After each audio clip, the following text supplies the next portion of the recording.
Disclaimer: the content of this podcast is not intended to be a substitute for professional medical advice, diagnosis, or treatment.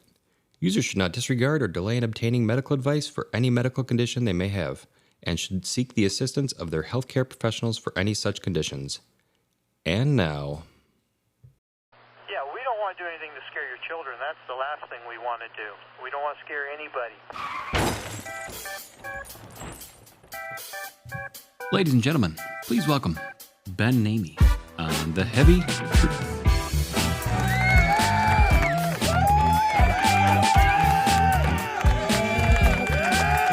Hi there. Hi, welcome in. Hi, Ben. How are you? I'm good, Amy. How are you? I'm good. What's new and exciting? Getting ready for Easter. Are you? Been struggling through Lent, you know. What did you give up? I didn't. Oh, so that was your struggle. You know, I really had a hard time trying to decide. I was trying to think about it. And, you know, I said also to producer Mike, I'm like, what are you going to give up for Lent? He's like, nothing. Producer Mike, you didn't give anything up for Lent? No, because people give up things just for Lent, and that's not the true spirit of it. If you're going to give it up, it should be long forever. term. So what did you give up forever? I gave up vaping a while ago. Does that count? Is that forever? Yeah. Oh, okay. Yeah. There you go. Yeah, so I'll use that. That's what I did. Okay. What is before? But It it was continued through Lent. Yeah. I still think that's good, Mike. I agree. Yeah. I'll I take agree. that. Mhm. Yeah. Mm-hmm. Yeah. I'll give. Hold on. Here, this. Oh, That- there yeah, no. you go. No. Mhm. So, and I'm not a big fish eater, you know, so it's difficult for me on Fridays to not, you know, he always wants to have fish and Well, you said you're not a big fish eater, but you'll eat it. do like tuna fish. Well, then you have tuna on Maybe. sandwich. And so let me ask you this, and this was some brought up. Mm-hmm. Why do you say tuna fish? Why not just tuna? Because that's the name of the fish. I guess. I don't know. I don't know either. Someone asked me that. You don't say salmon fish. I'm going to have salmon fish for dinner. Because isn't like I don't know. I'm just saying what someone said. tuna that you get at like a nice restaurant is different than the canned tuna fish that you get. Isn't But the it can of different? tuna that you buy at the store just says tuna. Does it say tuna fish on it? I don't know. It's a good, that's funny. I don't know. Did someone say that to you one time? No, I saw it on Facebook. Must be accurate then. There's actually an article on it. Oh. Hold on. Let me see what it says. That's funny. Why do we say tuna fish, but not bass fish or shark fish or fish? It's redundant. Actually, no. There's another tuna unrelated to the fish, the prickly pear cactus. What? Hold on. Well, then you just call it a cactus. Cacti? Whoever wrote that article, in my own opinion, that's stupid. So there you go. This does not reflect the opinions of anybody else on this podcast. So just tuna, me. all by itself, refers to the fish in the sea. We went fishing for tuna off the coast. Tuna fish, on the other hand, refers to the ingredients in the can. I'll have a tuna fish sandwich for lunch. See, but that's like you said, I'm having salmon fish. Yeah. Yeah, it's weird. Because you can buy salmon in a can. Or you know what? It also. How about we just say tuna salad? Chicken of the sea? Yeah, star-kissed. Anyway, So that. you start dyeing your Easter eggs, getting the baskets ready, things like that, hopping around with your ears on. All of that. All of it. No, I'm just wondering. Yeah, I still like Easter baskets. Same. Yeah. So I don't like those. First of all, I don't like the Easter bunnies that are hollow. If you're not going to pay the extra couple bucks to get me a solid one, leave the damn thing out. And I don't like those weird, like I the don't know what they're Cadbury called. eggs. Oh, I love Cadbury eggs. Oh, that's disgusting. Producer Mike? Yeah, they're good. Yeah, thumbs up. 2 thumbs up. It's gross. Yes, those are Cream-filled egg. Oh, yes. Ugh. Who doesn't like a cream-filled egg? Well, Amy. But she also says tuna fish. Anyway, those are good. What do you like? Black jelly beans? Or what do they call them? Black jelly bird eggs? I do like. I love those. I like black jelly beans. Mhm. If you eat too many of them, they are you'll poop from them. They're like laxative. Mm-hmm. Mm-hmm. Well, So those of you that are constipated and not diabetic, eat up.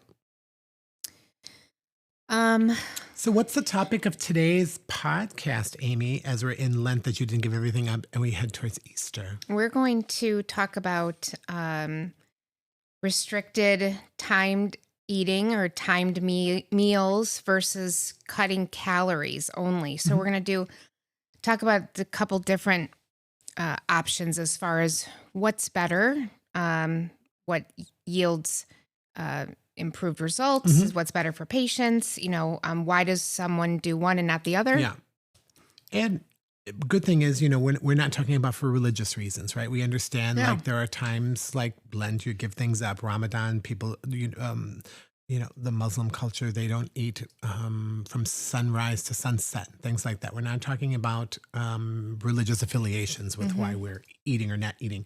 So for time restricted meals, kind of like we're talking about intermittent fasting, right? You see that everywhere. People will come and say, I eat 7 to 7 or 9-12 or blah, blah, blah, where they say one day you do so much, then you fast for so much. And so it revolves around like a restricted time window is when you consume the calories, usually like 16 and 8, meaning you're fasting for 16 hours, you're eating for 8. But what I have found when I did some research on that is there's not a calorie restriction in that. So if you're eating, you're eating for 8 hours, you eat whatever you want for that 8 hours. Yep. There's no calorie restriction. And then versus calorie cutting, but we're talking about, right, when you're doing that, like more like a restriction in calories or a calorie deficit, right? Right. Because we all know that we'll calculate calories based on like what would be maintenance. And then we reduce that so you're in a deficit, which will help with weight loss, right? Mm-hmm. Yeah, I always cringe when people come in and say that they're currently doing that or that's what they've done in the Doing what? past. Restricted eating, just, intermittent fasting. And part of and some of them are just hell bent to stay there, right? Let's say they still want some maybe medications or something. But so I always challenge them to, all right, I want you to journal, track all your intake during that time of eating and let me know where you're at, right? And like a lot of times they're eating way more than they should. Yes. Because they feel like, I can eat, 3,000 calories during this this 8 time. hour. Yeah. So I see that a lot, and then one of my comments I always say is, all right, so you've been doing this for however long. How is it going for you? Obviously not well, right? Because they're here, like they're seeing me. So we have to do something that got to change something up. Right. What can we do to change that up? Correct. Because I do have people typically stop eating 2 to 3 hours prior to them going to bed. So I do work on a little bit of a fast, but that's easy for people. They stop eating at 9 p.m., let's say, and they don't eat again until, 6, 7 in the morning. And that's what I tell people all the time too. I was like, you automatically fast when you're asleep, most people, right? Yeah. And that's one of the things is that you already have that in. Now you're just causing your body while you're awake to continue that, right? And then I give the equation, the discussion of like, so the car's running on fumes. You get up at 8 a.m. and you're saying, I'm not going to eat till noon, but I got to do all these things. I'm going to do all these things. And the car's running on fumes. Will the car run on fumes? Absolutely. We've all been teenagers. The car runs on fumes. Eventually it runs out of gas. But if you put some gas in that tank in the morning, the car will run better, more effectively, right? Yeah, absolutely. And you don't got to coast into the gas station praying to God you'll get there so you can put more gas. Yeah, for sure. And, we do know that intermittent fast or time restricted eating, there's limited studies on it, but it's very hard to maintain, so over 50% of patients, individuals that do intermittent fast, they struggle during social events, late dinners and such and then they've kind of fallen off, right? You need something that's sustainable. Yes. But we do know, some of the pros associated with the intermittent fast is we do know that it can improve insulin resistance, lowers inflammation. Yes. Flexible diet choices. So people don't necessarily have to track during that time. but they still have to make mindful choices. Yes, mindful choices. You know, right. that's a big one that we talk about. Yeah, but some drawbacks that it can, like you said, it can lead to more of like a disordered eating or even a binge eating behavior because oh, I'm eating this during this window, so I have to eat because Yeah. come 9 o'clock, I can't eat anymore or whatever that window that you put in. And so, yeah, they find it difficult to adhere to that strict schedule, right? And they're at risk for muscle loss because they may not be, getting in enough protein during that, 6-8 hour time frame that they're eating, because they're just choosing whatever and again, not making mindful choices. So we know if people are not getting enough protein, you're going to have muscle loss, and that ultimately can make someone more unhealthy Yeah. if they lose muscle. Yeah. And while it is, effective for weight loss, it's not an effective, sustainable Yeah. form of diet, right? I mean, really, 5 to maybe 8% of, that's the only 5 to 8% body weight loss reduction you get from that, like from intermittent fast. So if you lose up to 5% of your presenting body weight, Right. it's good, but I mean, there's definitely better options out there, so we have to figure out what's going to be best for the patient long term. Right. And sometimes it takes. Well, realistically, I'm going to throw this out there. If you're a 300-pound man, woman, individual, 5% of that excess weight that you're presenting, you're going to lose what, 15 pounds? Yeah. So now you're 180 or 285.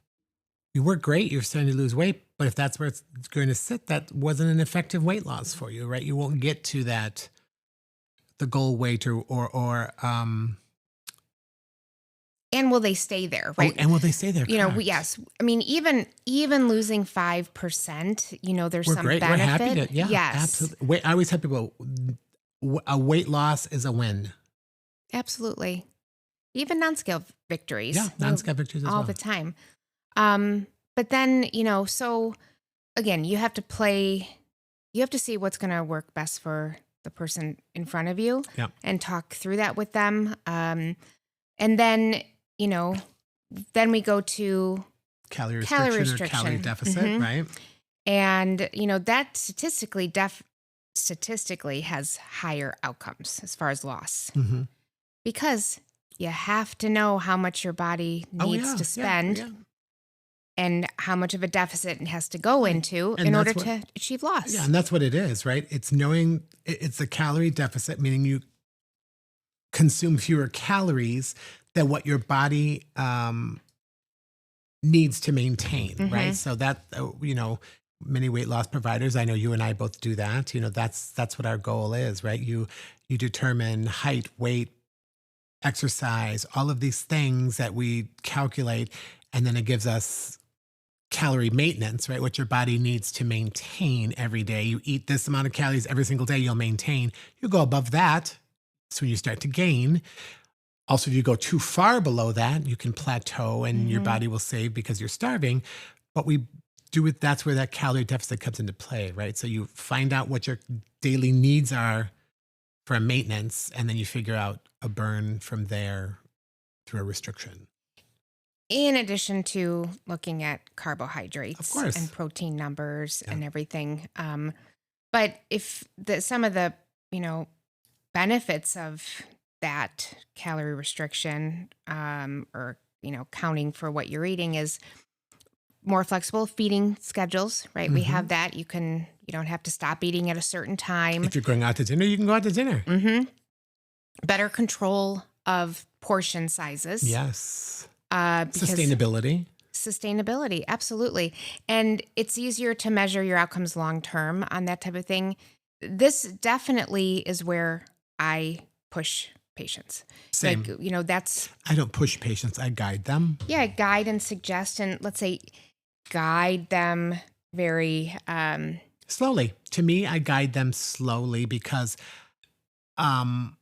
I I don't. I just push them right there. Do That's you? where you're going. No, I mean, no, what I mean by guiding them slowly, like, yes, I give them the calorie restriction. Yeah. I give them the carb restriction. They don't have to meet the goals, is what protein you're saying. goals. Right. I'm saying I let them know that I've given you all this. I don't expect this is going to be 100% Right. tomorrow.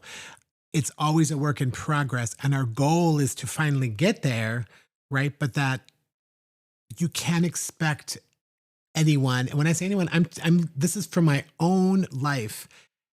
At 425 pounds, there was no way that tomorrow I was going to start eating 2,000 calories. I was going to eat, 100 grams of protein. I was only going to eat 120 carbs, right? But I know those are the restrictions in place. But as I kept trying to get to that goal, it got better and better and better, right? And that's what I discuss with my patients, is that I don't expect perfection. It's always going to be a work in progress. Progress, not perfection. Yes. That's what we always say, but again, like you said, all joking aside, I definitely don't encourage intermittent fast. I mean, if it works for somebody, fine, but I want something that's going to be sustainable for you. So, explaining the statistical data behind it and outcomes that we've had in our clinic. I mean, we haven't done outcomes in a while as far as statistically how much people have lost, but it's pretty significant the last time we checked. And that is all based on accountability of tracking, adding in, exercise and having the encouraging staff that we have, so it's super important. I agree. I agree. But I mean, calorie counting, that can yield 10 to 15% loss over 6 months to 12 months. So 6 months to a year. So it has better outcomes, and again, sustainability. Right. And as you lose the weight, we have to recalculate that calorie. Yes. Oh, you mean you can't still eat the same amount? You can't always still eat the same amount, right? Because you Oh. got to keep that place in a calorie deficit. So because that number becomes, again, a maintenance number, and then you have to go down again and again. Again, it's a gradual, right? I always tell my patients, you're not going to leave here on a 1,000-calorie diet because it's not realistic. It's not realistic that you're going to leave here eating 1,000 calories, because that's not what got you here, right? That's not what got me to 425, 1,000 calories. And I've tried every diet under the sun, and it's that thing. When you go off of it, you gain that weight. That's why I tell people this isn't a diet, right? So it's not a diet. What do you tell people who say that they can't track because it's triggering for them? If it's triggering, first I discuss why they feel it's triggering, right? Tell me, what do you mean it's triggering? What is it triggering? They're going to cause them to eat more. The tracking's going to cause them to eat more? Or that they're not going to be truthful because they don't want you to see what they're eating. Here's what I tell them. When they come to see me on that first visit and then they leave, then in their follow-up visit, I have them track their normal eating habits. Because I tell you that most 9 times out of 10, they come back my first question when they come back is, I said, based on you using the app and tracking, what did you notice about your eating? And they are the ones who are like, oh my God, I'm not eating enough. Or, oh my God, I didn't realize I ate this. I didn't realize there's so many calories. Oh my God, I ate this every day. I didn't realize. And you know what? I will say 80% of them come back and they've already started to lose weight because they started to make those changes on their own. And that's how they come to that realization. So I really haven't had very many that say that are triggering. I have to ask, usually the ones that say they're triggering, if I keep discussing with them, then I find that it's triggering for them because they had an eating disorder in the past.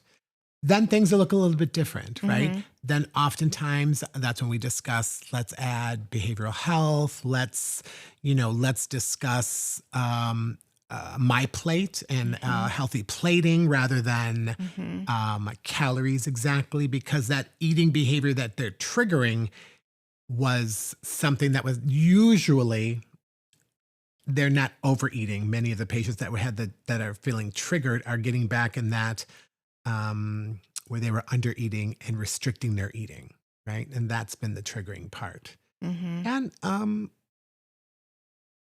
most of them have been successful. I say most because a few of them will say, you know what? And we have the discussion, like maybe we need to go on to see behavioral health, and maybe this isn't the program for you, and we need to go with one of the registered dietitians or something.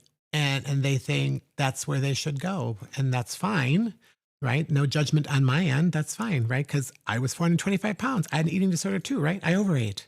Yeah. But what you're saying is that every plan is tailored specifically Every to each plan is patient. tailored, right? Yeah. But that's how it should be for everything, right? Absolutely. This isn't Weight Watchers who says, no offense to Weight Watchers, I apologize if that sounds offensive, but well, no, you know what I mean? Like some of those standard Yeah. plans like that, it's not tailored to the individual. Yeah. Just be, they're tailored to everyone that is 6'4" and blah, blah, blah. And this, they get 20 points. And every woman with this gets 10 points, right? Right. That doesn't mean that everyone coming to me that's 400 pounds and 6 foot are on the same calories, right? Yeah. Because what are they exercising? What does this look like? Do they have menopause? What are there's lots of things that come into play. Right. So yeah, everything is tailored to the individual.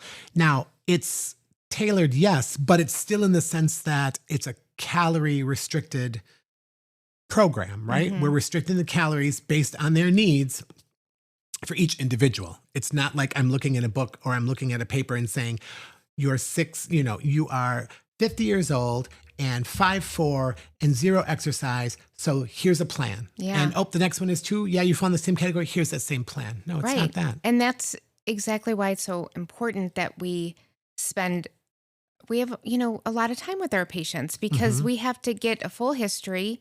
We have to develop a plan for them that they agree with, right? Because it's their journey. It's not my journey. Yeah. And you have to build a rapport. So these new patient visits, they're very long. So what I'm saying is that if somebody's going to, is anyone listening, or if you know anyone, they're going to a program like Ben just said, giving out just, the same program to everybody, that's not going to be successful. Like you need to go somewhere that they individually look at your body composition. They look at, like you said, your exercise. Yeah. What's your history been? All of that. Yeah. It plays such a big role. Oh, what medications you're on. Yeah. Everything. All of that plays a big role, 100%. And in the long run, it has to be sustainable for that individual. Yes. Right? Right. And that sustainability is the key. The patient has to feel like this is a lifestyle change. And I have patients that come back from vacation and say, oh my God, I still lost weight. I did it. I ate what I wanted to eat. I was mindful. There were a couple times where I ate this or that or this, blah, blah, blah, and I've still lost weight. And I saw something on TikTok that I thought this was really funny. I saw it. It was a dietitian and she had gone through a lot of weight loss. And she said, people need to stop thinking. Well, it was something like this, like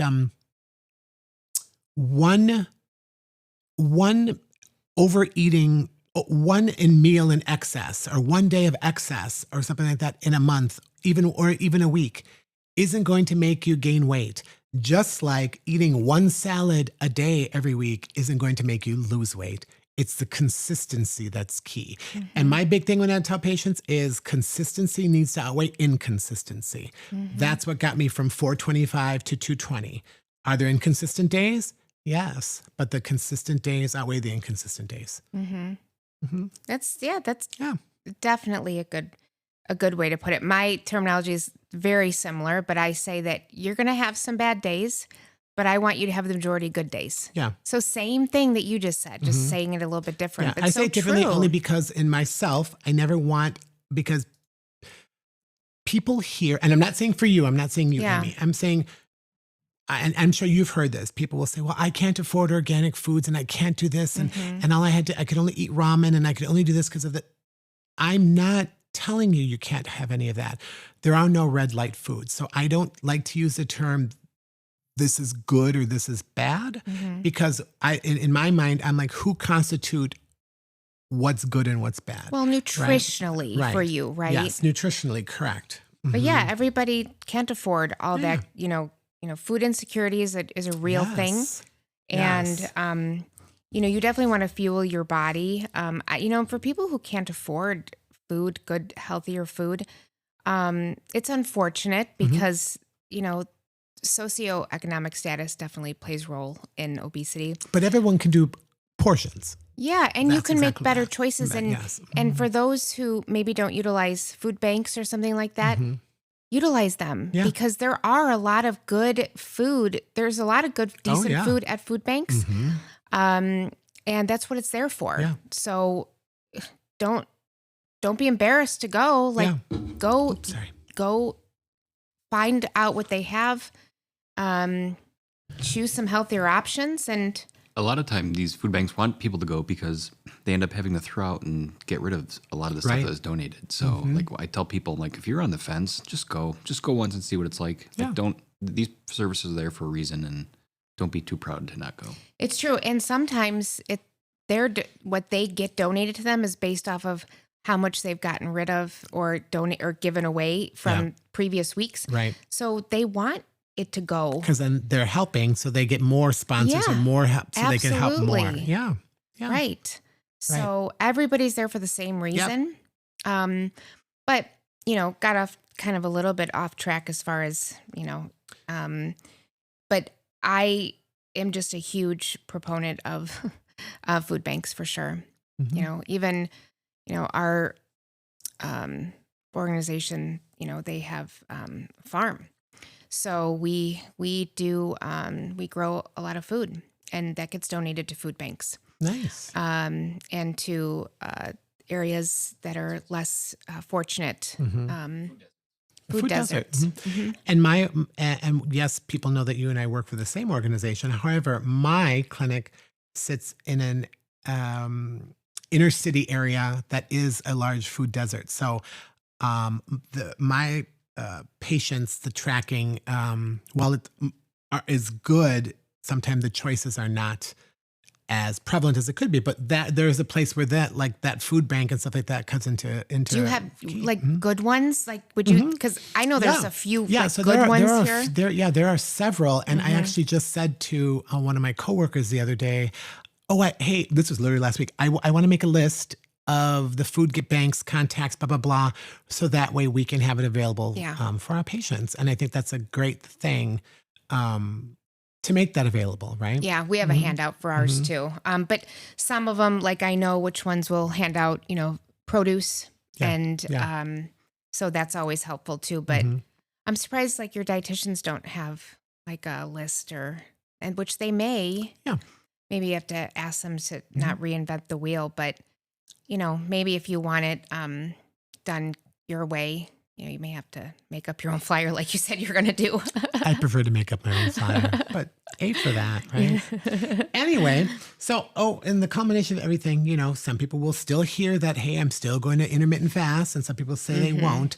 You know what? If that intermittent fasting is still what you decide to do, maybe add that with the calorie restriction, because I think, you can, instead of just going whole hog and crazy, if you're staying in that 8-hour window, whatever it is, and in a calorie restriction, I think that's the best of both worlds, and it's probably the most successful. But you got to remember, when you go to bed and you get up, you're fasting already, right? Yeah. So, yeah, no, I agree. And I've said that too.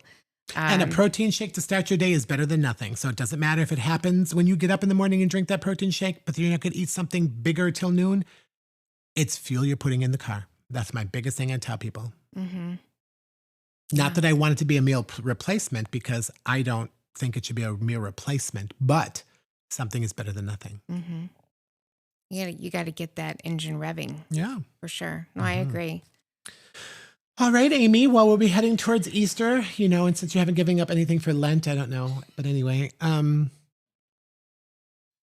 big plans other than that this rest of this week? No? No, nothing at all. Okay, well.